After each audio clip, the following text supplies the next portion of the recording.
Hi, listeners. This is episode 22 of Art Talk, and today I talk about showing up. A wise mentor told me that 80% of success is showing up. What does that mean? That's my talk of today, and I will also give you something that can help you surpass that voice in your head. So normally I plan my week ahead and I have blocked out about 5 hours to work on a painting or to practice myself. However, yes, there is always a however. However, this doesn't mean that I always start painting or sketching in the morning. Meetings come in between, or I procrastinate, or I like to be outside walking in the sun. Yes, that happens to me too.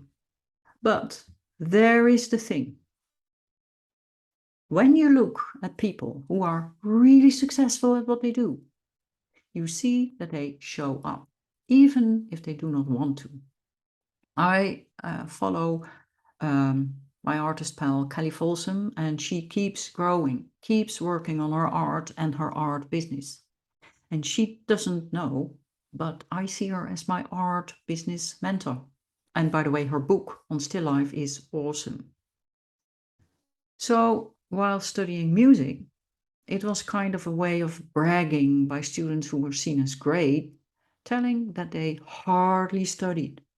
Well, I can tell you that that is not true, because it still is, as always was, it is practice that makes the master. Showing up means practice daily, whether you like it or not. So recently, I watched a short video about the most renowned portrait painter of the UK, Andrew Fasting. Oh my God. Oh my God. He is something else.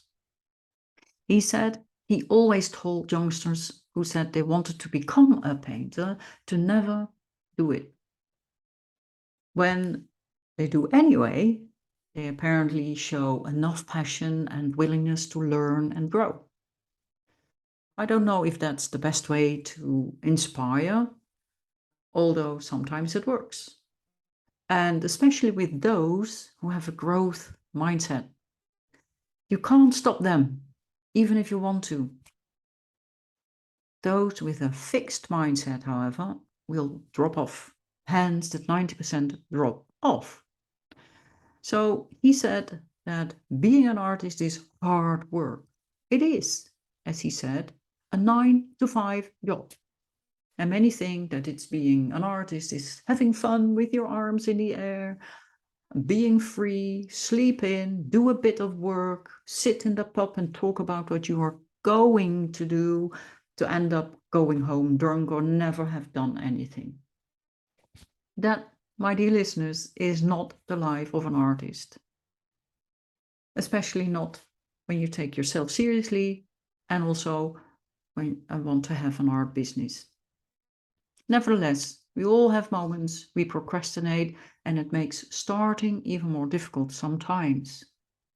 That nagging voice in your head tells you it's best not to, tells you you can't do, or whatever. But let me tell you one thing. Just look at those who are really successful in what they do, who follow their hearts and do the work, also get the rewards for their hard work. Those who keep listening to the voices in their head, circle around, and do not come anywhere. Another thing I talked about in a previous episode was the relativity of talent.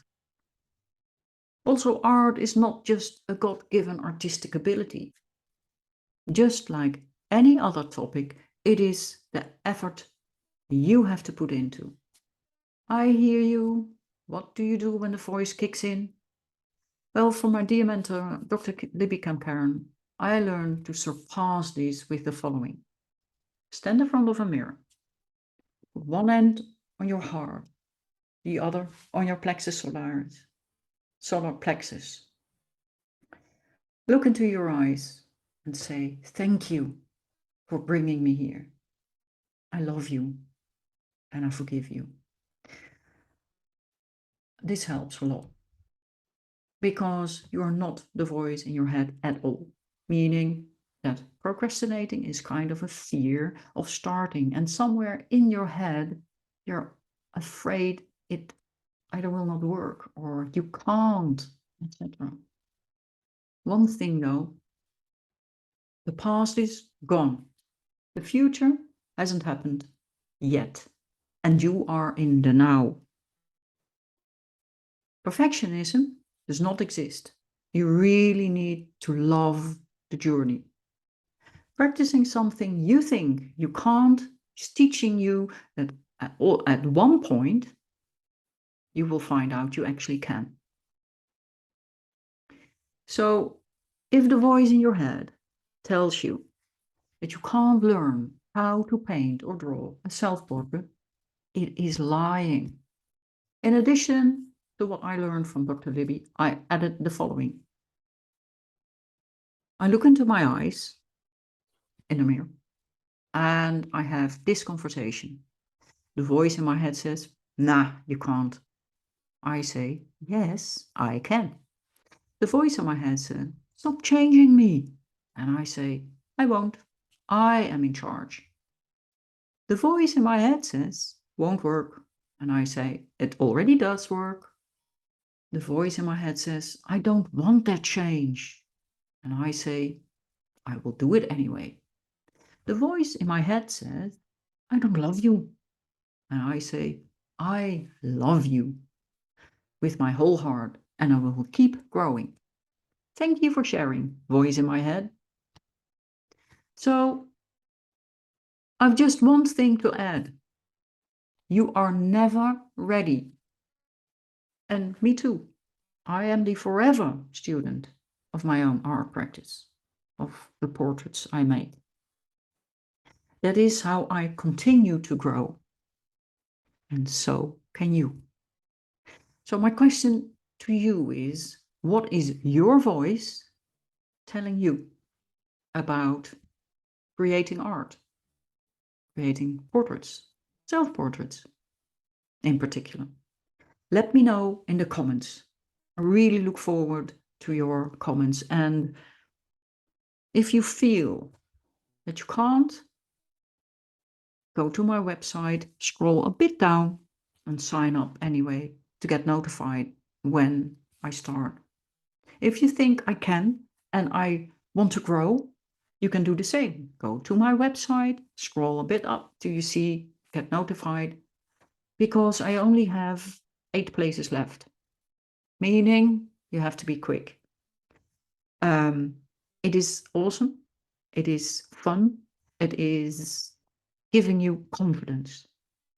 And even if you're not an artist, and even if you don't want to be an artist, but you want to have the fun, you want to have the freedom to do something, when you go through this and you go from that point, I can't, to this point, oei, shoot, I can.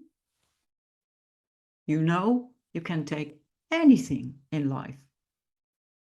Also other topics you think you can't, but I know you can. So let me know in the comments. I really look forward to that. And those who are interested, or even if you want to spare me 15 minutes to talk to you, ask you some questions, let me know in the comments too, and you hear back from me. Thank you so much for listening. Next week, we go further on this topic of the painting and the self-portraits. If you have any questions for me, then please let me know, then I will answer them. Yeah, speak soon. Bye.